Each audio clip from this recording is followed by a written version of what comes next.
don't have to be desperate. You don't have to be desperate. You don't. There is no reason for you to feel like you have been backed into a corner. You have nowhere to go. Don't do that. And let's talk about why. Hi, this is the one that shares the 2 Cute Life Lessons. And today we're going to talk about the reasons we, as children of God, have no reason whatsoever to be desperate. So we're going to get right into the video. Trust me, I've been there, done that, when I felt like my back was against the wall and I had nowhere else to turn, nowhere else to go. But the thing is, as Christians, we do have somewhere else to go. We do have somewhere else to turn. We have someone we can lean on. That someone is God. We have to remind ourselves constantly that this is not a war that is flesh and blood. It is spiritual, and it is fought within the battlefields of our mind. Our enemy, Satan, is always bombarding us with negative ideas, negative thoughts, negative things. And we have to consciously decide that we're not going to focus on them, that we're going to focus on the word and the promises of God. And those promises include that he would not leave us nor forsake us. So if God is with us always, he is with us and he knows exactly what is going on with us. He also promised us that we would be the head and not the tail.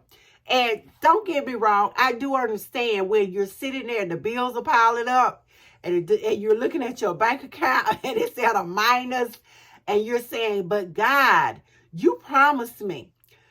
We have to remember that we still have no reason to be desperate. We have followed his spiritual truths for financial blessings, then there is no reason that we're going to be broke. I will confess, I have been a tither and I have been a non-tither. And I promise you that when I was tithing, I had more money. All the bills were paid. I was getting checks out of nowhere. God was providing for me. And when I was a non-tither, there would be times when there was a minus in the bank. Of course, there were times when I was a non-tither and there was plenty of money in the bank. But don't be fooled. When we do what we're supposed to do, then we are blessed like we're supposed to be blessed.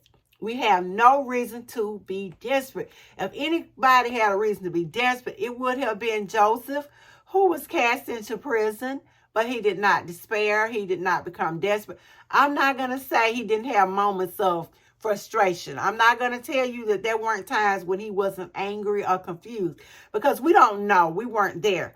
But I'm sure with all he had to go through, that he did face these times, as did David, who was the future king of Israel, who did eventually become the king of Israel. But before that, he was chased by Saul. He was persecuted. All of these things happened to him. And I'm sure somewhere in his mind, he was thinking, God, you had Samuel come and anoint me as the king of Israel. However, I'm out here in this wilderness right now. I'm being chased by Saul. This guy wants to kill me. What is going on? So if anybody had an opportunity to be desperate, it was them.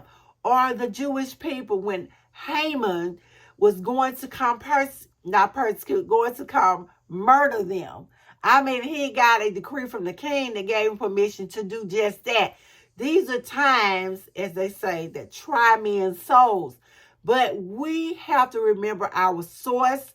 We have to remember that God is always with us.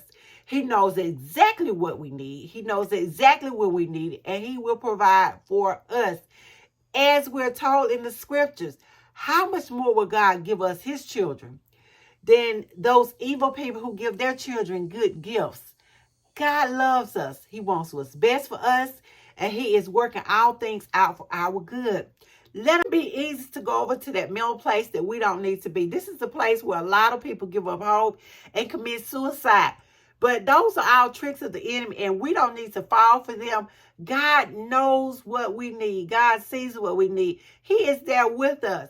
Yea, he promised to be with us even until the end of time. He is our friend. So we don't have to despair. We don't have to be desperate. We don't have to feel like our back is completely against the wall. Because I promise you, God has our back.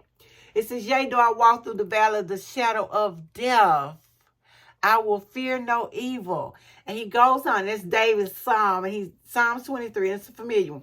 And he talks about how God is with us. He was with him. He is with us. He goes on to say that he prepares a table before me in the presence of mine enemies.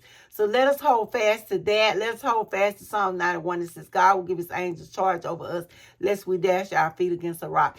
So for those of you who feel like everything is hopeless and you are falling into despair, it is not hopeless. There is always hope. That is the one saving grace when you have hope.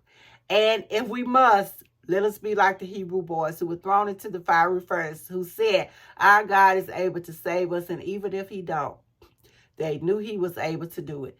So this is one of Sheila Cute Life Lessons, talking to us about ways that we can avoid being desperate. And I will see you guys in the next video. And if you have not already, be sure to give this video a like, a thumbs up, and that you subscribe so I can continue to bring you more spiritual truths. I'll see you guys in the next video.